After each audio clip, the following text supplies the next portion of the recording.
Hello बच्चों, आज हम पढ़ेंगे तुलसीदास जी द्वारा रचित महाकाव्य रामचरितमानस के अयोध्या कांड से लिए गए 3 पदों की व्याख्या आज हम करेंगे।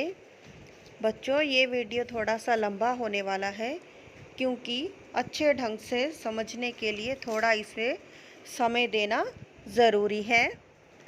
तो चलिए शुरू करते हैं।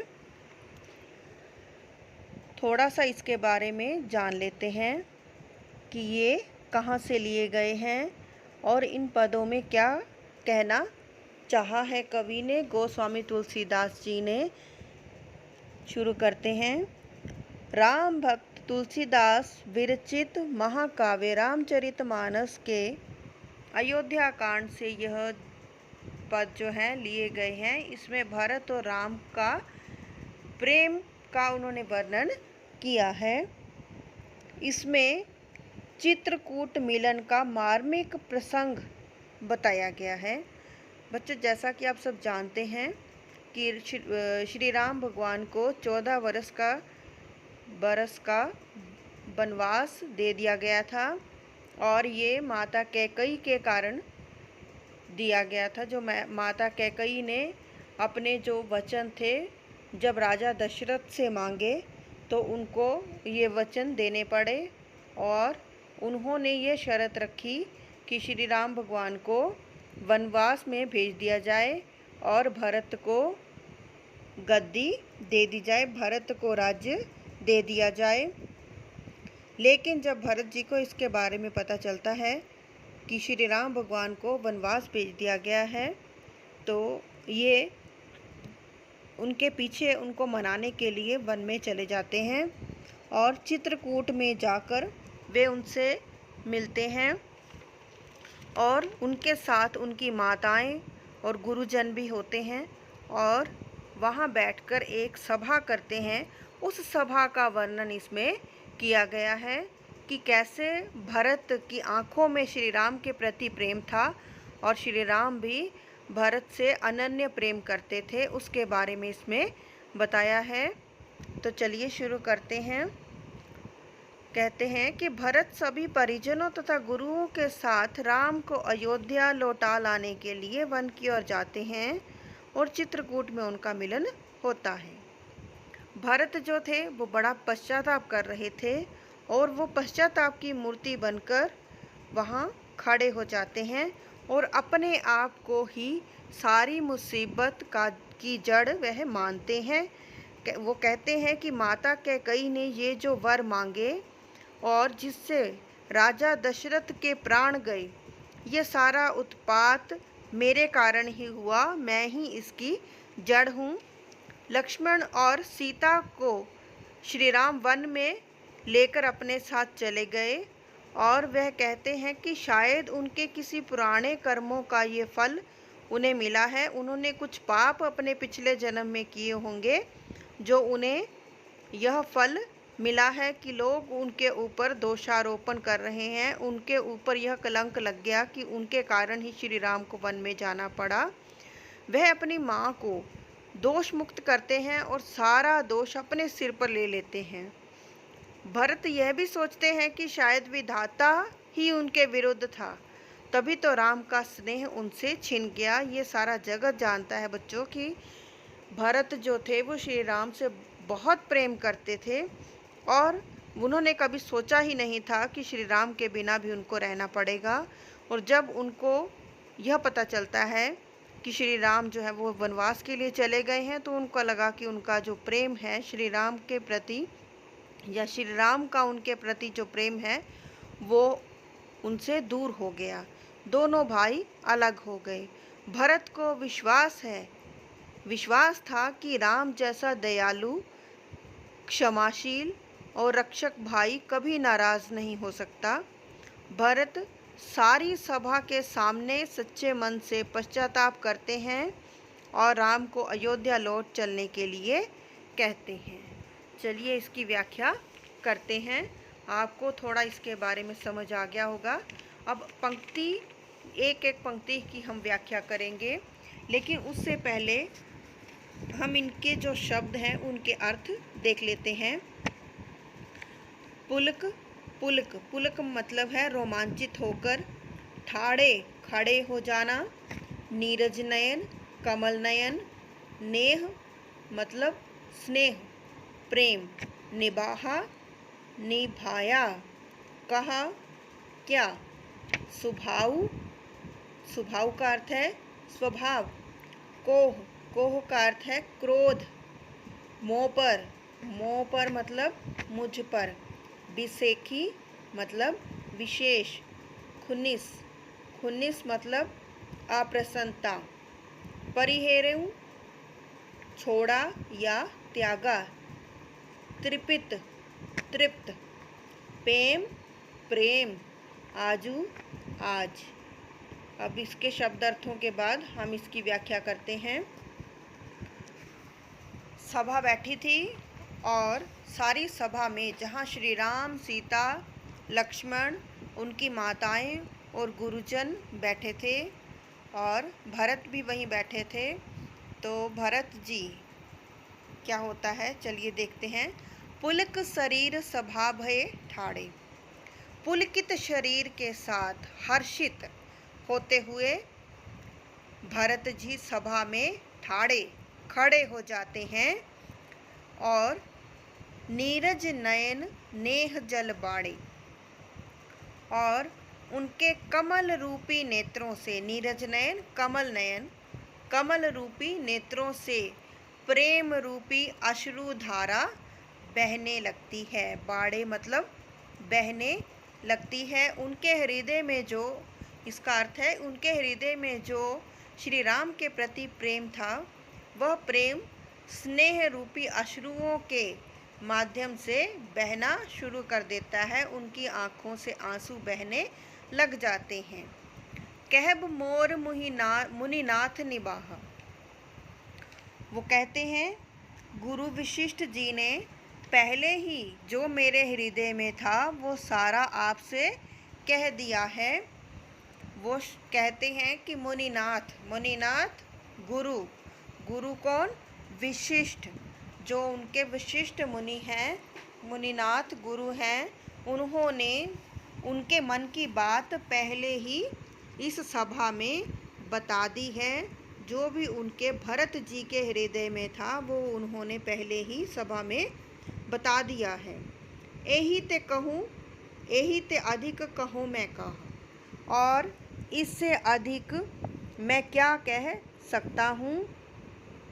अर्थात कि वह कहना चाहते थे कि श्री राम जो हैं वो वनवास का हठ छोड़कर अब मेरे साथ वापस अयोध्या चल पड़े। लेकिन और ये कहते हैं कि मुनि, मेरे गुरु ने तो पहले ही आपको बता दिया है कि मैं यहाँ पर क्यों आया हूँ, और इससे अधिक मैं आपसे क्या कहूँ। मेरे हृदय की बात तो पहले ही गुरु जी ने आपके सामने रख दी है। अब वे श्री राम के स्वभाव के बारे में बताते हैं।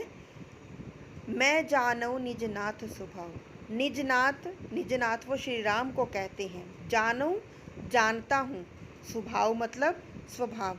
मैं अपने स्वामी श्री राम जी के, निजनाथ श्री राम जी के स्वभाव को अच्छी तरह से जानता हूँ। ये कौन कहता है, ये भरत जी कहते हैं। अपराधी हूँ पर कोह ना काऊ, कि श्री राम का स्वभाव तो ऐसा है कि वे कभी अपराधियों पर भी कोह ना काऊ, क्रोध नहीं करते हैं। मोह पर कृपा स्नेहु बिसेखी, और मैं तो इनका छोटा भाई हूँ, इसलिए मोह पर, मुझ पर इनकी कृपा और स्नेह प्रेम जो है वो बिसेखी विशेष रूप से है। वो ये मुझे अथाह प्रेम करते हैं, सबसे अधिक प्रेम ये मुझसे करते हैं। खेलत खुनिस न कब हूँ देखी, कहते श्री राम जी का स्वभाव तो ऐसा है कि बचपन में खेल खेल में भी वे कभी मुझ पर नाराज़ नहीं हुए। उन्होंने कभी मुझे गुस्सा नहीं किया, कभी मेरे ऊपर क्रोध नहीं किया। शिशुपन ते परि हरेऊ न संगू, शिशुपन मतलब बालपन, बचपन, परिहरेऊ त्यागा या छोड़ा, संग साथ, बचपन में भी कभी इन्होंने मेरा साथ नहीं छोड़ा, और मेरा कबहू न कीन मोर मन भंगू, और ना ही कभी मोर मन मेरे मन को भंगू, कभी मेरे मन को दुखाया है या मेरे मन को कभी उन्होंने चोट पहुंचाई है। हमेशा मुझे ये स्नेह ही करते आए हैं। मैं प्रभु कृपा रीति जी जो ही। भरत जी कहते हैं कि मैं अपने श्री राम जी की रीति जिए जो ही, मैं अपने श्री राम जी के भाई के रीति को, प्रकृति को या स्वभाव को अच्छे ढंग से जानता हूँ। हारे हूँ खेल जिता वही मोह, ये मुझे जिताने के लिए बचपन में खेल खेल में हार जाते थे, जानबूझकर हार जाते थे ताकि मेरे मन को किसी प्रकार का दुख ना पहुँचे, इसलिए ये खेल खेल में हार जाते थे और मुझे जिता देते थे। अब भरत जी कहते हैं, महु स्नेह सकोच बस सन्मुख कही न बैन। महु मतलब मैंने, स्नेह प्रेम, और सकोच मतलब संकोच के वशीभूत बस में होकर सन्मुख आपके सामने कही न बैन, कभी मैंने अपनी बात नहीं कही। मैंने स्नेह और संकोच के बस में होकर आपके सामने कभी अपने मन की बात नहीं कही, अर्थात मैंने आपके सामने पहले कभी भी अपना मुंह नहीं खोला, मैं हमेशा संकुचित रहा हूँ। दरसत तृप्त ना आज लगी प्रेम प्यासे नैन। भरत जी कहते हैं कि हे राम, हे भगवान, हे मेरे बड़े भाई, मुझे तो आपके दर्शन से तृप्त होने का अवसर ही नहीं मिला। दर्शन तृप्त न आज लगी प्रेम प्यासे नैन, दर्शन कि आपके आज तक दर्शन करके मेरे नैन आज तक तृप्त नहीं हुए, उनको तृप्ति प्राप्त नहीं हुई, और आज भी वो प्यासी हैं, अर्थात आपके दर्शनों की इनको चाह है, इनको प्यास है। कवि के कहने का भाव यह है कि भरत सदा राम के चरणों को देखते रहे, इसलिए भाई के चेहरे को ध्यान से देखने का उन्हें अवसर नहीं मिला, और भाई के चेहरे के दर्शन के लिए आज भी उनके जो नैन हैं वो प्यासे हैं। आगे देखते हैं, अगला है विधि न सकियो सही मोर दुलारा। इससे पहले इसके हम शब्दों के अर्थ देख लेते हैं। विधि विधाता या भाग्य, सही सहना, मिस बहाना, पारा पाला, मही पृथ्वी, सूचि पवित्र, मंदी नीच, सुचाली सदाचार, फरह फलना, कोदव मोटा चावल, सुसाली धान, संबुक घोंगी, लेसु लेश मात्र, उदधि समुद्र, अवगाहु अथाह, अघ पाप, परिपाक परिणाम या फल, काहू किसी को, हेरी देखकर, काकू कटुवचन, नीक अच्छा या भला, सुथल पवित्र स्थान, सतिभाव सत्य भाव, प्रपंचु छल या कपट, फुर सत्य या सच। चलो इनकी पंक्तियों की व्याख्या करते हैं। भरत जी कहते हैं, विधि न सकियो सही मोर दुलारा, कि शायद विधाता ही मेरा और मेरे प्रभु राम, मेरे बड़े भाई राम के बीच में जो स्नेह था, दुलारा, जो हम दोनों के बीच में स्नेह था, वो सही नहीं सका, मतलब सही का अर्थ होता है सहन, सहन नहीं कर सका। अर्थात शायद विधाता को ही मेरा और मेरे भाई राम का स्नेह जो था वो पसंद नहीं आया। नीच बीच जननी मिस पारा, उन्होंने हमारे प्रेम को सहन ना करते हुए मेरी माता के नीच व्यवहार से हम दोनों को अलग कर दिया। पारा मतलब पाला, बहाना, मिस पारा, मिस मतलब बहाना बनाकर, नीच माता की बुद्धि को उन्होंने बहाना बनाकर हम दोनों भाइयों के प्रेम को अलग कर दिया, हम दोनों भाइयों को अलग कर दिया। अब कह रहे हैं यहियु कहत मोहे आज न शोभा। भरत जी क्या कह रहे हैं कि मुझे यह कहना शोभा नहीं देता है, अर्थात सारा दोष मैं अपनी माँ को देता हूँ, माँ को दे रहा हूँ, जो मुझे अनुचित लग रहा है, मुझे उचित नहीं लग रहा है, क्योंकि अपनी समुझी साधु, अपने आप की मैं प्रशंसा कर रहा हूँ, साधु मतलब प्रशंसा करना, अपनी समझी साधु और सूची को भा, अपने आप को मैं भला और अच्छा कह रहा हूँ, अपनी प्रशंसा कर रहा हूँ, और अपनी माता को मैं गलत बता रहा हूँ, सारा दोष मैं उनके ऊपर डाल रहा हूँ। मात मंदी मैं साधु सुचाली, कि मेरी माता मंदी है, मंदी मत अर्थात बुरी है, मेरी माता बुरी है और मैं सदाचारी हूँ, सुचाली मतलब सदाचारी हूँ, ये कहना आज मुझे अच्छा नहीं लग रहा। आगे कह रहे हैं उर अस आनत कोटि कुचाली, कहते इस प्रकार माता को दोष देना, और यदि मैं ये कहूँ कि मेरी माँ कैकई बुरी थी, गलत थी और मैं ठीक रास्ते पर था, तो इस प्रकार का दोष अपनी माता को देना करोड़ों पाप करने के समान है। उर अस, उर मतलब हृदय, मेरे हृदय में करोड़ों पापों को, करोड़ों पाप मेरे हृदय में समा जाएं, अर्थात मेरा ये जो व्यवहार है ये करोड़ों पाप करने के समान है। फरह की कोदव बाली सुसाली, आगे भरत जी कहते हैं कि क्या कभी कोदों, कोदों अर्थात कोदव अर्थात मोटे अनाज की बालियों से बासमती चावल पैदा हो सकते हैं। फरह की कोदव बाली सुसाली,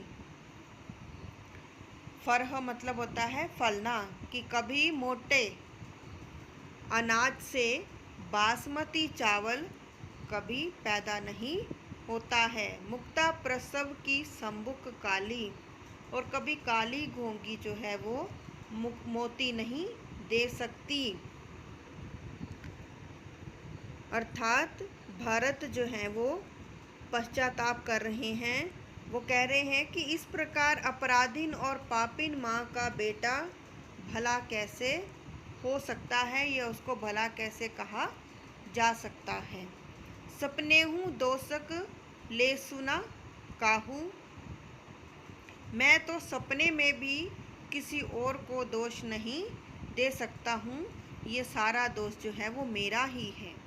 मोर अभाग उदधि अवगाहो, कि मेरा ही दुर्भाग्य है जो समुद्र, उदधि समुद्र के समान गहरा है, जो मुझ पर श्री राम को वनवास भेजने का कलंक लगा, मेरा ही दुर्भाग्य है, मेरा ही मेरे ही कुछ ऐसे कर्म किए होंगे मैंने जो मुझे इसका फल मिल रहा है। बिन समझे निज अग परिपाकू, मैंने बिना सोचे समझे अपने निज अग परिपाकू, मैंने अपने अग मतलब अर्थात पाप, मैंने अपने पापों के परिणामों को जाने बिना ही जारियों जाए जननी कही काकू, अपनी माँ को कठोर वचन कहकर दुखी किया है। जारियों जाए, मैंने अपने माता के हृदय को जलाया है, अपनी माँ के हृदय को दुख पहुँचाया है, उनको मैंने बहुत गलत बात कह दी है और उनके ऊपर सारा दोष मढ़ दिया है। अब वो सब और नज़र दौड़ाते हैं और कहते हैं हृदय हेरी हारे सब और, कि मेरा हृदय सब और देख रहा है और मुझे यही लग रहा है, सब दिशाओं में देखते हुए मुझे यही लग रहा है कि मुझे इन पापों से छुटकारा तभी मिल सकता है, एक ही भांति भले ही भल मोरा, एक ही भांति एक ही तरीके से मेरा अब भला हो सकता है। अब वो आगे कहते हैं गुर गोसाई साहिब सिय रामू, कि मेरे गुरु गोसाई स्वामी भगवान राम की शरण में अगर मैं चला जाता हूँ, गुरु गोसाई मतलब स्वामी साहिब सिय रामू, अपने स्वामी श्री राम भगवान की शरण में अगर मैं चला जाता हूँ, लागत मोहे नीक परिणामों, तभी मुझे इन पापों से मुक्ति मिल सकती है, तभी मेरे ये पाप जो है वो नष्ट हो सकते हैं, यदि मैं अपने स्वामी अपने गुरु श्री राम जी के चरणों में चला जाऊं, उनकी शरण में चला जाऊं, तभी मुझे इस कलंक से छुटकारा मिल सकता है। आगे कहते हैं साधु सभा गुर प्रभु निकट कहियो सुथल सती भाव, तुलसीदास जी कहते हैं कि भरत कहते हैं कि साधुओं की इस सभा में, साधुओं की इस सभा में गुरु प्रभु निकट, गुरु और प्रभु श्री राम की उपस्थिति, उनके निकट खड़ा होकर सुथिल सती भाऊ, पवित्र हृदय से और पवित्र स्थान पर खड़ा होकर मैं यह शुद्ध मन से बात कह रहा हूँ, सती भाव शुद्ध मन से मैं यह बात कह रहा हूँ। प्रेम प्रपंचु की झूठ फुर जान ही मुनि रघुराव, कि ये जो मैंने वचन श्री राम के लिए कहे हैं, ये श्री राम के लिए मेरा प्रेम है, प्रपंच या कोई ये छल है, झूठ है, फुर या कि ये सच है, जान ही मुनि रघुराव, इसे तो मुनि विशिष्ट, मुनि जो वहाँ बैठे थे उनके गुरु मुनि वशिष्ठ और रघुराव रघुपति श्री राम ही इसके बारे में जानते हैं कि मैंने जो वचन श्री राम के लिए कहे हैं, ये मेरा उनके लिए ये प्रेम है या उनके प्रति ये मेरा छल है, या मैं झूठ बोल रहा हूँ या मैं सच बोल रहा हूँ, इसके बारे में केवल मुनि विशिष्ट और श्री राम ही जानते हैं। ये बच्चे दूसरे पैरे की व्याख्या थी। आगे चलते हैं। तीसरा पैरा है भूपति मरण प्रेम पनु राखी। इसमें वे अपने पिता राजा दशरथ के बारे में कहते हैं कि उन्होंने अपनी प्रतिज्ञा का पालन तो कर दिया और साथ ही अपना प्रेम उन्होंने श्री राम के प्रति इस प्रकार प्राण देकर उजागर कर दिया और उन्होंने दोनों तरफ से अपने जो प्रतिज्ञा और प्रेम जो थे वो उन्होंने उसको निभाया। इससे पहले हम इसके शब्दों के अर्थ देख लेते हैं।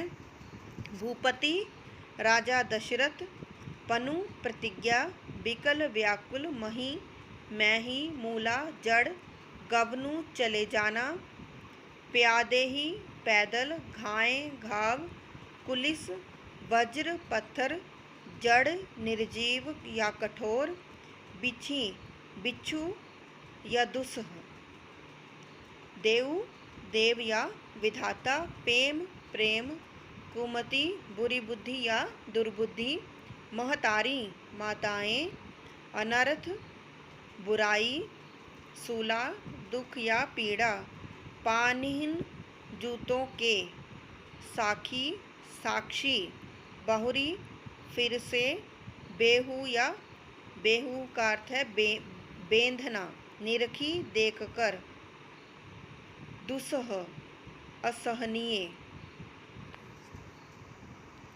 चलिए इनकी पंक्तियों की व्याख्या करते हैं। भूपति मरण प्रेम पनु राखी, जननी कुमति जगत सब साखी।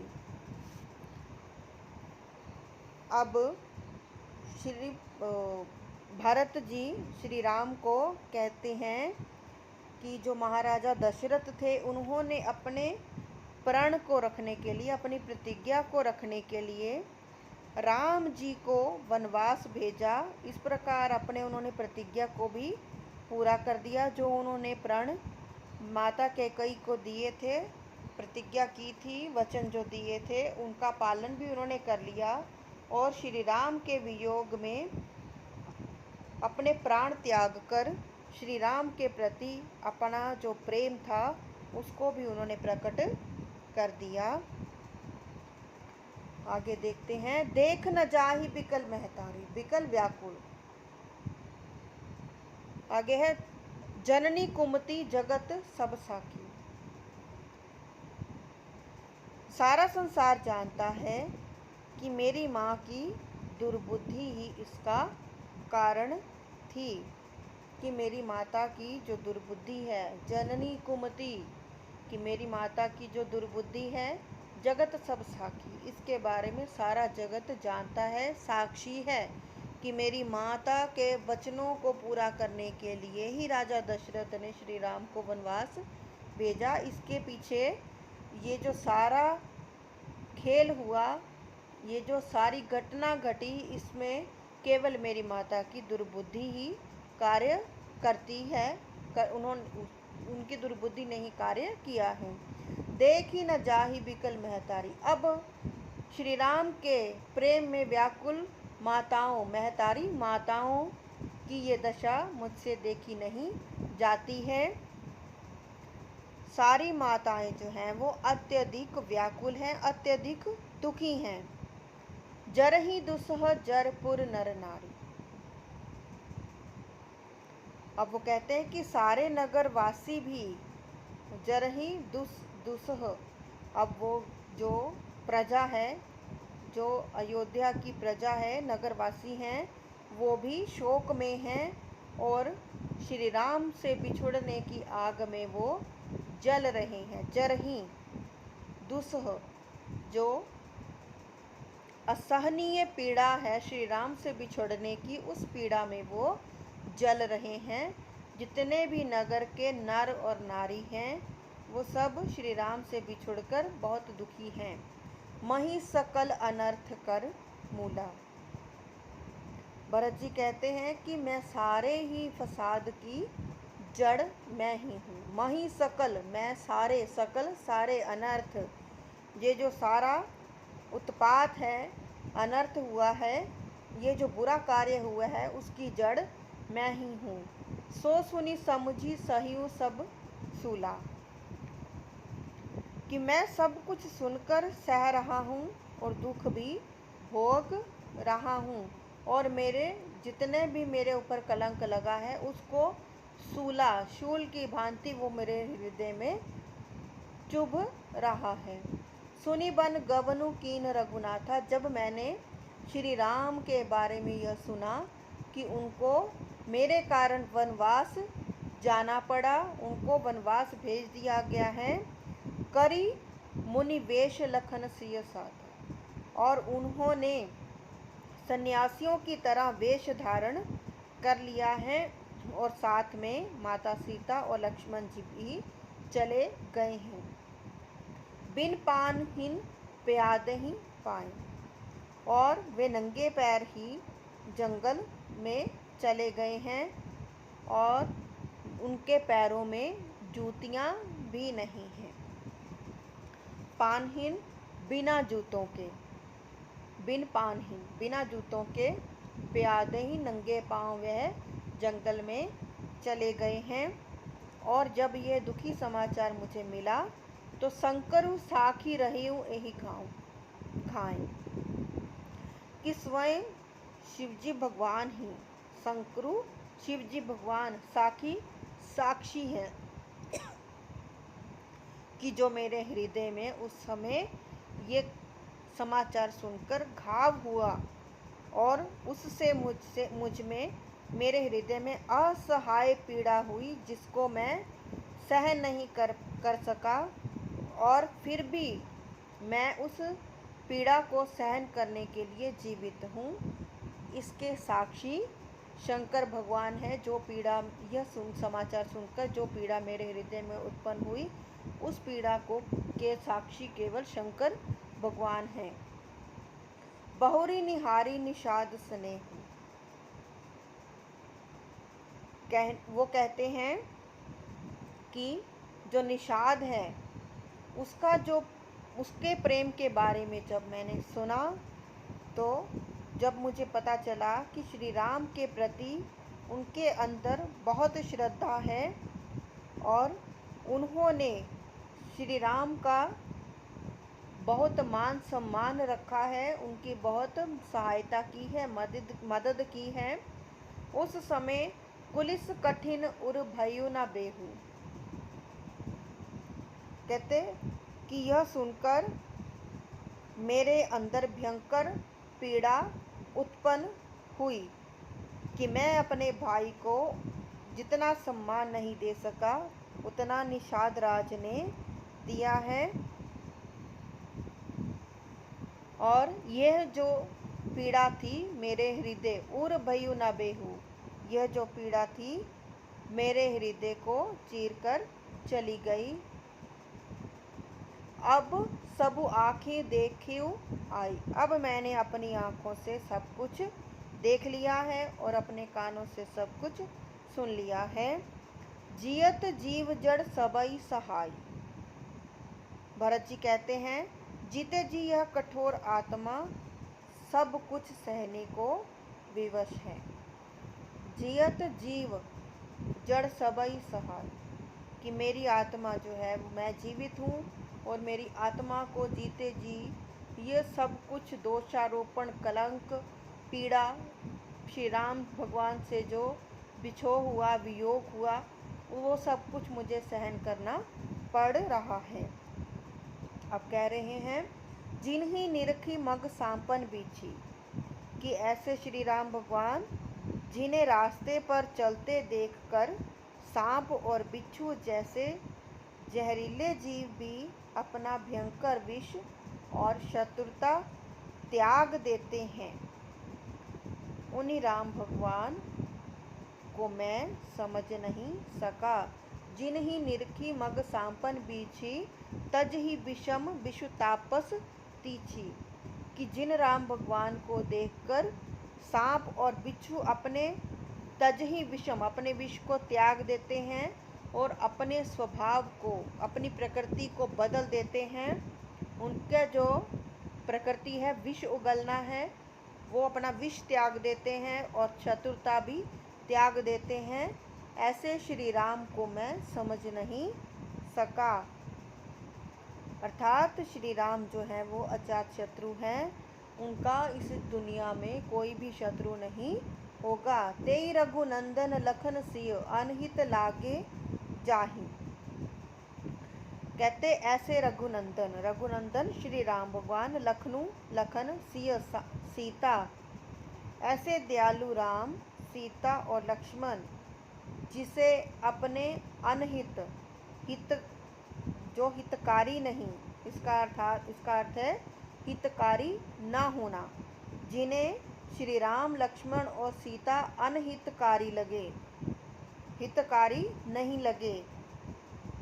तासु तन्य तजी दुसह दुख दैव सहावई काहि, तासु ऐसी तन्य, ऐसी माता का पुत्र कहलवाना, दुसह दुख असहनीय पीड़ा, देता है। कहते हैं कि पता नहीं मेरा भाग्य और क्या क्या सहने को विवश करेगा। अर्थात कि श्री राम, लक्ष्मण और सीता माता कभी किसी का बुरा नहीं कर सकते, ये कभी किसी का अनहित नहीं कर सकते, ये सदा सबके लिए हितकारी ही रहे हैं। ऐसे श्री राम, लक्ष्मण और सीता का अनहित चाहने वाली माता का तासुतन्य, माता का पुत्र कहलवाना सबसे पीड़ादायक है। असहनीय दुख मेरे हृदय को पहुंचा है और मैं नहीं जानता कि मेरा भाग्य मुझे और क्या क्या सहन करने को विवश करेगा। बच्चों, ये हैं तीनों पदों की व्याख्या। यहीं पर व्याख्या समाप्त होती है।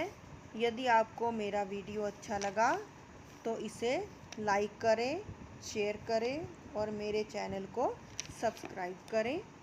जय हिंद।